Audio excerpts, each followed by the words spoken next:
மிதுன ராசியில் பிறந்தவங்களுக்கு வழக்கம் போல் இந்த வாரமும் உங்களுடைய ராசிக்கு 10ஆம் இடத்துல கிரகங்கள் நிறைய சஞ்சரிக்கிறாங்க. அப்படி இருந்தாலே உங்களுடைய அந்தஸ்து புகழ் கூடுவதற்கான வாய்ப்பு நிறைய உண்டு. யாரெல்லாம் நீங்கள் உற்பத்தி சார்ந்த துறைகளில் இருக்கீங்க அப்படிங்கிறவங்களுக்கு உங்களோட ப்ரொடக்ஷனும் தந்த சேல்ஸு லாபம் வருமானம் நல்லா இருக்குது. ஒருவேளை நீங்கள் பெரிய லெவலில் மேனுஃபேக்சரிங் லைனில் இருக்கிறவங்களுக்கும் பரவாயில்ல. அது இல்லாமல் நான் விவசாயம் பார்க்குறேன், எனக்கு லாபம் இல்லை அப்படிங்கிறவங்களுக்கு இந்த வாரம் லாபம் ஓரளவுக்கு கையில் இருப்பதற்கான வாய்ப்பு கிடைப்பதற்கான சூழ்நிலைகள் இது அத்தனையும் இந்த வாரத்தில் இருக்குது. அது மட்டுமல்ல, நீங்கள் பெரிய லெவலில் நான் ஒரு இண்டஸ்ட்ரியலிஸ்ட்டாக வரணும், தொழில் முனைவோராக வரணும் அப்படின்னு யாரெல்லாம் ஃபீல் பண்ணுறீங்களோ உங்களுக்கு அதுக்கான வாய்ப்புகள் நிறைய உண்டு.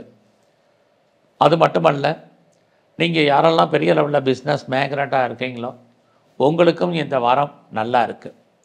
ஆக இந்த வாரம் யாரெல்லாம் அரசு சார்ந்த விஷயங்களில் காரியம் ஆகணும்னு நினைக்கிறீங்களோ நல்லது நடப்பதற்கான வாய்ப்பும் இந்த வாரம் உண்டு.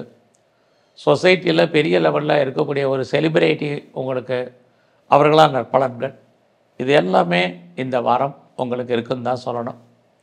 ஸோ இந்த வாரத்தில் உங்களுடைய பிஸ்னஸை பொறுத்த வரைக்கும் பரவாயில்ல.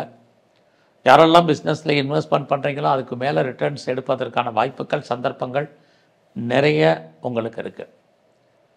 இந்த வாரத்தில் நீங்கள் ரொம்ப நாளாக உங்களுக்கு குழந்தை இல்லை அப்படிங்கிறவங்களுக்கு குழந்தைக்கான வாய்ப்பு இருந்தால் கூட குழந்தைகளால் செலவினங்களும் இந்த வாரத்தில் ரொம்ப பெரிய லெவலில் உங்களுக்கு இருக்குது. இந்த வாரம் நீங்கள் முயற்சி பண்ணக்கூடிய காரியங்கள் அத்தனையும் சக்ஸஸ்ஃபுல்லாகும். இறைவனுடைய அனுகூலம் அனுகிரகம் உங்களுக்கு இருக்குது. என்ன நினைக்கிறீங்களோ அது அத்தனையும் நடக்கும். நடப்பதற்கான வாய்ப்புகள் உங்களுக்கு ஆட்டோமேட்டிக்காக உருவாகும். யாரை நம்பி இருக்கீங்களோ அவங்க ஹெல்ப் பண்ணுவாங்க. இது எல்லாமே இந்த வாரம் உங்களுக்கு இருக்குது. அது மட்டும் இல்லை, எதிர்பாராத பயணம் அல்லது அந்த பயணத்தால் உங்களுக்கு நன்மை இதுவும் மிதுன ராசியில் பிறந்த உங்களுக்கு இந்த வாரம் உண்டு. யாரோடெல்லாம் நீங்கள் தொடர்பு கொள்கிறீங்களோ அவங்களோடெல்லாம் நேரடியான தொடர்பு கொள்ளுங்கள். கண்டிப்பாக அவர்களால் உங்கள் வாழ்க்கையில் முன்னேற்றம் ஏற்றம் நிறையா இருக்குது. இந்த வாரத்தில் நீங்கள் ரெகுலராக துர்க்கையை கும்பிடுங்க. இந்த வாரம் முழுவதும் காளியை கும்பிட்டு வாங்க, நன்மை ஏற்படும்.